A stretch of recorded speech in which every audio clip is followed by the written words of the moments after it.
Friends, welcome back to my channel. பார்த்தீங்க அப்படின்னா இந்த சாரீ ரொம்பவே அழகாக இருந்தது. இது வந்து கோல்டில் வந்து full and full silver work பண்ணியிருந்தாங்க. ஸோ அதே மாதிரி நானும் இந்த கோல்டில் வந்து இதுக்கு மேட்ச் ஆகிற மாதிரி இதுக்கு நாங்கள் டிசைன் பண்ணியிருக்கோம்.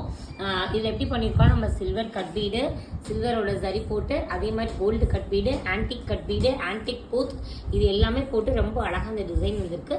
இந்த டிசைன் பார்க்கவே ரொம்பவும் சூப்பராக இருக்குது. லாட் கான்ஸ் பார்த்தீங்க அப்படின்னா ஃபுல் அண்ட் ஃபுல் நம்ம கிறிஸ்டலில் தான் நான் வச்சுருக்கேன். அதே மாதிரி பேக் டிசைன் வந்து பார்த்தீங்க அப்படின்னா நம்ம சாரீக்கு மேட்சாகவே வந்துட்டு நம்ம டிசைன் பண்ணியிருக்கோம். ஹேண்டில் என்ன டிசைன் பண்ணியிருக்கோமோ அதை எல்லாமே அழகாக சிறுசாக டிசைன் பண்ணியிருப்போம். அதே மாதிரி இதில் வந்து பார்த்தீங்கன்னா அங்கங்கே வச்சுருக்க புட்டாஸ் வந்து சமிக்கிலேயே அழகாக இது பண்ணியிருப்போம். சமிக்கி, இந்த கட் பீட் இதெல்லாம் வரப்போ ரொம்ப ஷைனிங்காக ரொம்பவே அழகாக இருக்கும். அதே மாதிரி இதில் வந்து இனிஷியேட் பண்ணியிருக்கோம் RRH. இந்த டிசைன் உங்களுக்கு பிடிச்சது அப்படின்னா ஷேர் பண்ணுங்கள், லைக் பண்ணுங்கள்,